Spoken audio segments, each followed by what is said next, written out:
আসসালামু আলাইকুম সপ্তম শ্রেণীর শিক্ষার্থীরা কেমন আছো তোমরা সবাই? আশা করি তোমরা সবাই অনেক বেশি ভালো আছো। তো আজকে আমরা তোমাদের বিজ্ঞান বইয়ের একটা সাজেশন ক্লাস নিয়ে চলে আসলাম। আমি যতদূর জানি তোমাদের এখন বর্তমানে তোমাদের স্কুলে অর্ধবার্ষিক পরীক্ষা চলমান রয়েছে এবং অনেকের বিজ্ঞান পরীক্ষা এখনো পর্যন্ত হয়নি। আমি একটু লেটেই সাজেশন ক্লাসটা নিয়ে এসেছি। তবুও আমি জানি যে বিজ্ঞান পরীক্ষাটা সাধারণতভাবে সপ্তম শ্রেণীর শেষের দিকে হয়, অর্থাৎ মানে সকল পরীক্ষার শেষের দিকে এই বিজ্ঞান পরীক্ষাটা হয়। আবার কিছু কিছু স্কুল এমনও আছে আমি দেখেছি যেখানে বিজ্ঞান পরীক্ষাটা সবার শেষে নেওয়া হয়। তো তারই ধারাবাহিকতায় আমি বিজ্ঞান ক্লাসের যে সাজেশনটা আছে তোমাদের ক্ষেত্রে সেটা আমি একদম দেরিতেই নিয়ে এসেছি। আমি আশা করব যে তোমাদের এখনও পর্যন্ত এই মানে পরীক্ষাটা হয়নি।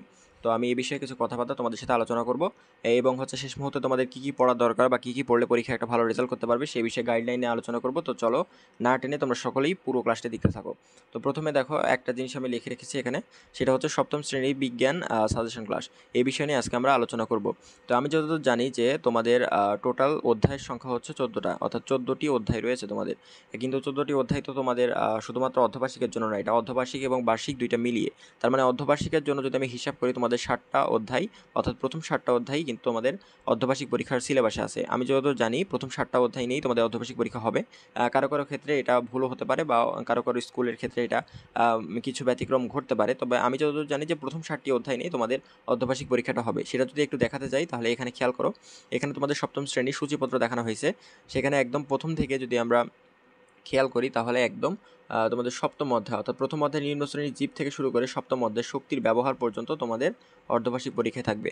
তার মানে এখানে তোমাদের প্রথম অধ্যায় আছে হচ্ছে নিম্ন শ্রেণীর জীব, তারপর আছে হচ্ছে উদ্ভিদ ও প্রাণী কোষের সংগঠনের দ্বিতীয় অধ্যায়, এরপর উদ্ভিদের বাহ্যিক বৈশিষ্ট্য, তারপর শোষণ, পরিপাক এবং রক্ত সংবহনতন্ত্র, পদার্থের গঠন এবং সপ্তম অধ্যায় হচ্ছে শক্তির ব্যবহার। এই টোটাল 7টা অধ্যায় এবং এই 7টা অধ্যায় নিয়েই তোমাদের হচ্ছে টোটাল তোমাদের অর্ধবার্ষিকের সিলেবাসে সাজানো হয়েছে এবং এখান থেকে তোমাদের কিন্তু পরীক্ষায় প্রশ্ন আসবে।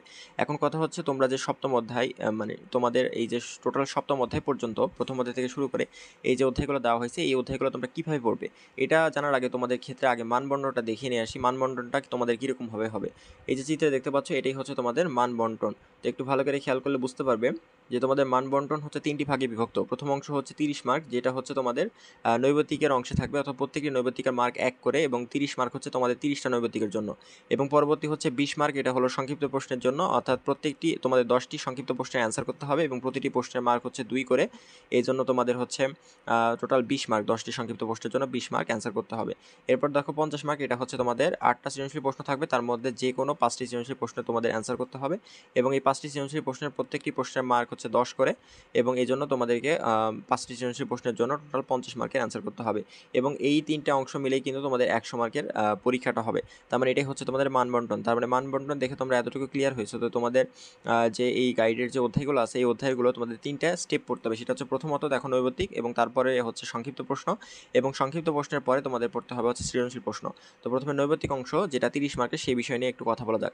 তো তোমরা যখন নৈবেতিকটা পড়বে তখন তোমরা নৈবেতিকের আসলে কি পড়বে?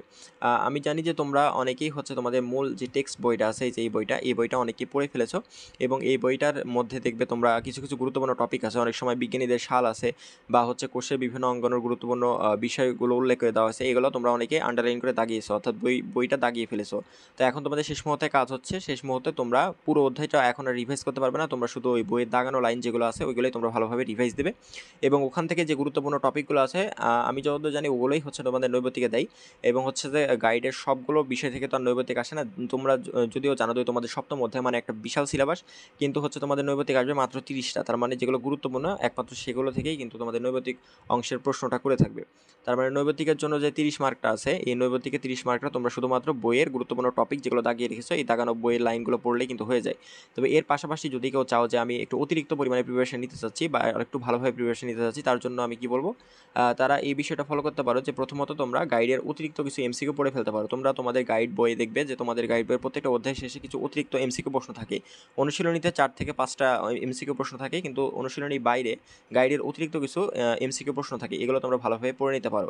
এগুলোতে কি হবে, তোমাদের প্র্যাকটিসটা একটু ভালোভাবে হবে এবং বিষয়গুলো তোমরা আরও ভালোভাবে জানতে পারবে এবং পরীক্ষার খাতায় সহজে অ্যান্সার করতে পারবে।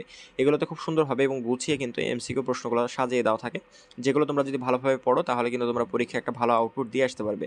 তো এই কথাই আমি বলবো এবং এর পাশাপাশি যদি কথা বলি তাহলে সংক্ষিপ্ত প্রশ্নের বিষয়ে তোমরা কি করতে পারো, সংক্ষিপ্ত প্রশ্ন তোমরা হচ্ছে গাইডের প্রশ্ন পড়বে, অর্থাৎ গাইডে যে অতিরিক্ত অধ্যায়ভিত্তিক সংক্ষিপ্ত প্রশ্নগুলো দেওয়া থাকে ওইগুলো তোমরা ভালোভাবে পড়ে নেবে।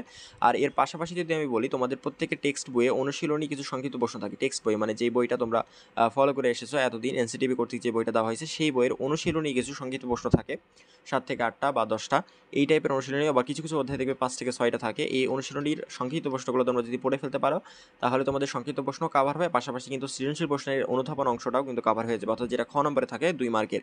তোমরা একটা জিনিস খেয়াল রাখবে যে সংক্ষিপ্ত প্রশ্ন তোমরা যত লাইন লিখবে তোমাদের কিন্তু হচ্ছে অনুধাবন প্রশ্ন তত লাইনই লিখতে হবে, কারণ সংক্ষিপ্ত প্রশ্নের যে 2 মার্ক, আবার হচ্ছে সৃজনশীল প্রশ্নের এই যে খ নম্বরটা আছে এই খ নম্বর এই অনুধাবন অংশ এটাও কিন্তু 2 মার্ক। তার মানে একইভাবে তোমাদের সংক্ষিপ্ত প্রশ্ন এবং সৃজনশীল প্রশ্নের এই খ নম্বর অনুধাবন দুইটা একইভাবে লিখতে হবে।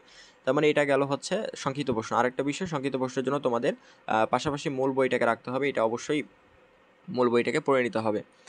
তো এইটা গেল। এরপর দেখো তোমাদের সৃজনশীল প্রশ্নের বিষয়ে কি কথা বলবো। সৃজনশীল প্রশ্ন তোমাদের যেহেতু 8টার মধ্যে 5টা লিখতে হবে, তো 5টা সৃজনশীল প্রশ্নের বিষয় একটু ভালোভাবে খেয়াল করো। তোমাদের সৃজনশীল প্রশ্ন টোটাল 4টি ভাগে বিভক্ত থাকবে, এটা তোমরা আগেও দেখেছো যে প্রথম অংশ হচ্ছে জ্ঞানমূলক, এরপর অনুধাবন, তারপর আছে প্রয়োগ, গ নম্বর যেটা, এবং তারপর উচ্চতর দক্ষতা।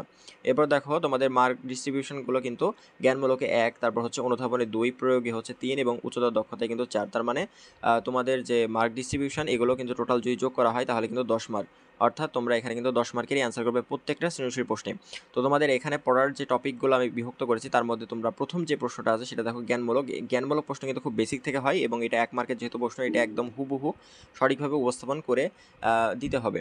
এটা যে কোনো এক ধরনের সংক্ষিপ্ত প্রশ্ন, মানে সংক্ষিপ্ত প্রশ্ন থেকে জ্ঞানমূলক প্রশ্নটা কীরকম আলাদা হয়, সংক্ষিপ্ত প্রশ্ন একটু ব্যাখ্যামূলক থাকে বা অনুধাবন প্রশ্নটা একটু ব্যাখ্যামূলক থাকে, কিন্তু হচ্ছে জ্ঞানমূলক যে প্রশ্নটা আছে এটা কিন্তু কোনো ব্যাখ্যামূলক থাকে না, এটা একদম বেসিক থেকে, অর্থাৎ এটা এক কথায় কিন্তু উত্তর হয়ে যায়। তাই জ্ঞানমূলক প্রশ্নটা অবশ্যই তোমাদের গাইডের অতিরিক্ত যে জ্ঞানমূলক প্রশ্নগুলো থাকে সেখান থেকে পড়ে নিতে হবে, পাশাপাশি তোমাদের মূল বই যেটা আছে মূল বইয়ের দাগানো লাইন পড়ে নিতে হবে। এখন একটা জিনিস খেয়াল করো, মূল বইয়ের দাগানো লাইন যদি তোমরা পড়ো তাহলে এটা তোমাদের জ্ঞানমূলকও কভার করবে, এমসিকিউ বা নৈবেতিকও কভার করবে, আবার কিন্তু সংক্ষিপ্ত প্রশ্ন বা হচ্ছে এখানে যদি তোমরা উদ্দীপকের সাথে মিল রেখে প্রয়োগ বা উচ্চতর দক্ষতা নির্ণয় করো, মানে এই দুইটা প্রশ্নের অ্যান্সার করো, সেটাও কিন্তু তোমাদের কাজে দেবে।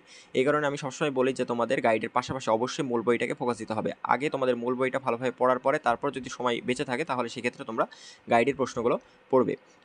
প্রথমত কিন্তু তোমাদের মূল বইটাকেই ফোকাস দিতে হবে। তো এরপর দেখো, এই জন্যই আমি বলি যে তোমাদের জ্ঞানমূলক যে প্রশ্নটা আছে অর্থাৎ ক নম্বর, এই প্রশ্নটা তোমরা ভালোভাবে নিজেদের মতো করে মুখস্থ করে নেবে এবং এটা বইয়ের অতিরিক্ত যে লাইনগুলো আছে সেই লাইনগুলো থেকে এখানে কিন্তু পড়ে নিতে হবে। এরপর অনুধাবন প্রশ্ন একদম সংক্ষিপ্ত প্রশ্নের মতো করে লিখতে হয়। আর এরপর যেটা বলবো সেটা হচ্ছে যে প্রয়োগ বিষয়ে আলোচনা করো। প্রয়োগ প্রশ্নটা কিন্তু তোমাদের উদ্দীপকের সাথে মিল রেখে করতে হয়, অর্থাৎ উদ্দীপকে একটা চিত্র দেওয়া থাকতে পারে, বিজ্ঞানের চিত্র, ধরো যে উদ্ভিদ কোষ অথবা প্রাণী কোষের একটা চিত্র দেওয়া আছে বা মাইটোকন্ড্রিয়ার একটা চিত্র দেওয়া আছে বা বিভিন্ন একটা প্রাণীর চিত্র দেওয়া আছে।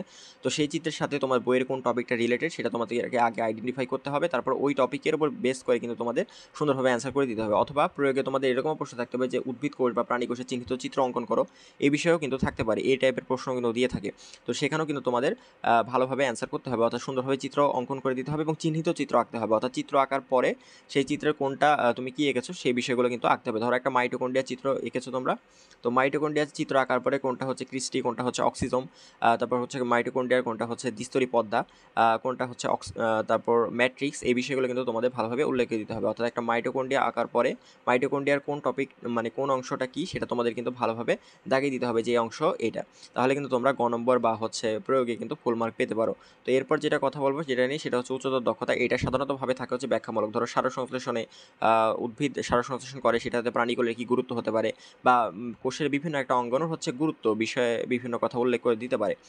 অর্থাৎ আবার বলতে পারে যে শোষণের গুরুত্ব উল্লেখ করো, আমাদের মানব জীবনে হচ্ছে শোষণের কী গুরুত্ব রয়েছে সেটা বিশ্লেষণ করো, তাৎপর্য বিশ্লেষণ করো, বা মাইটোসিস বা মিওসিস কোষ বিভাজনের গুরুত্বটা বিশ্লেষণ করো, এই টাইপের প্রশ্ন কিন্তু এসে থাকে হচ্ছে উচ্চতর দক্ষতায়।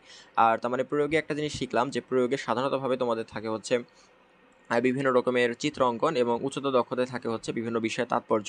এই দুইটা বিষয় কিন্তু ভালোভাবে উল্লেখ করতে হবে। তোমাদের বেসিক যদি মূল বইয়ের প্রতি ভালো দক্ষতা থাকে তাহলে এই প্রশ্নগুলো কিন্তু সুন্দরভাবে তোমরা অ্যান্সার করতে পারবে।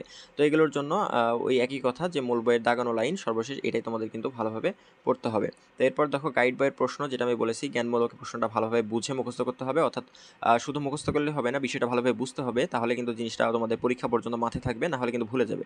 তো এরপর যে বিষয়টা নিয়ে কথা বলবো সেটা হচ্ছে মানবন্ধন, যেটা তোমাদের আগেও দেখিয়ে দিয়েছি। দিয়েছি, তোমাদের 30, 20, 50 টোটাল 100 মার্কের তোমাদের মানবন্টন থাকবে। তো এরপর হচ্ছে সর্বশেষ যে বিষয় নিয়ে কথা বলবো সেটা হচ্ছে টাইম ম্যানেজমেন্ট। টাইম ম্যানেজমেন্ট এবং হচ্ছে চিত্র আঁকার বিষয়টা নিয়ে তোমাদের অবশ্যই সতর্ক থাকতে হবে। অর্থাৎ অনেকে একটা চিত্র আঁকতে যেয়ে অনেক বেশি সময় নিয়ে ফেলে। ধরো যে একটা উদ্ভিদ কোষের চিত্র এঁকে পরীক্ষা আসছে, ওই উদ্ভিদ কোষের চিত্র আঁকার সময়ের মধ্যে অনেক সময়টা নিয়ে ফেলে। এই কারণে অন্যান্য প্রশ্ন কিন্তু সুন্দরভাবে অ্যান্সার করতে পারে না। এই কারণে কি হয়, সে কিন্তু পরীক্ষায় একদম যে 5টা সে প্রশ্ন অ্যান্সার করতে হবে এটা কিন্তু অ্যান্সার করতে পারে না। এই বিষয়গুলো ভালোভাবে খেয়াল রাখতে হবে। এই জন্য টাইম ম্যানেজমেন্টের প্রতি ভালোভাবে সতর্ক থাকবে। বাসায় থেকে হচ্ছে প্ল্যান করে নিয়ে যাবে যে কোন সময়ের মধ্যে কোন বিষয়গুলো অ্যান্সার করবে, সেই বিষয়টা মেনে কিন্তু পরীক্ষার হলে অ্যান্সারটা করতে হবে। তো এই বিষয়ে এইটাই তোমাদের ক্ষেত্রে বলার ছিল যে তোমরা কীভাবে হচ্ছে যে তোমাদের সপ্তম শ্রেণীতে তোমরা যারা আছো বিজ্ঞান পরীক্ষায় ভালোভাবে একটা অ্যান্সার করতে পারবে। আরেকটা বিষয় সর্বশেষে বলে রাখি যে তোমরা যেগুলোতে চিত্র বেস প্রশ্ন আছে, অর্থাৎ যেগুলো প্রশ্নে চিত্র আছে, তোমরা যদি যারা একটু ভালো চিত্র আঁকাতে পারো অবশ্যই এই প্রশ্নের অ্যান্সারগুলো দেবে, কেননা চিত্র আঁকালে কিন্তু মার্ক একদম ফুল মার্কই পাওয়া যায়। অর্থাৎ তোমরা 10-এর মধ্যে কিন্তু 10 মার্কই তোমরা এই চিত্র আঁকানা থেকে কিন্তু নিতে পারো। তো এইটাই ছিল আজকের ক্লাসে।